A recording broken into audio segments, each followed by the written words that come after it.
আসসালামু আলাইকুম। আলহামদুলিল্লাহ, আজকে মূলত জুমার দিন ছিল। এটা ২৪ সালের শেষ জুমা। আল্লাহ এই জুমাটা কখনই আর ফিরে আনবে না, আমি জানি। আর এই ২৪ সালে কখনো আসবে না।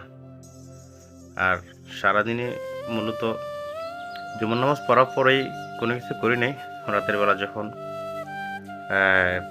মানে বাড়িওয়ালা বলছিল আর কি, আমি এখন ঘরে আছি, যে কিছু বানাবে না, রাতের খাবার নাকি কিছু বানাবে না। তো সবাই মিলে চেষ্টা করলাম আর কি, একটু বিরিয়ানি টিরিয়ানি বানাই।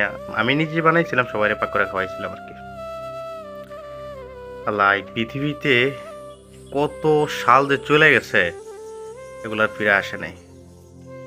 আমার জীবন থেকে এরকম বহুত দিন, বহুত সময়, বহুত কাল চলে গেছে, আর ফিরে আসে নাই। এরকম আমাদের যে দাদা দাদা বা পরম দাদা বা যারা আগেরও ১০০-১৫০ বছর আগে, তাদেরকে আমরা চিনিও না, কিন্তু তাদের জায়গা আমরা বুক করে রেখেছি।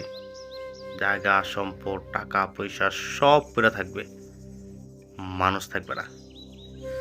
দেখ, সর্বশেষ এটাই উচিত যে আমাদের প্রত্যেকটা মানুষের আমল করা উচিত, ভালো পথে চলা উচিত।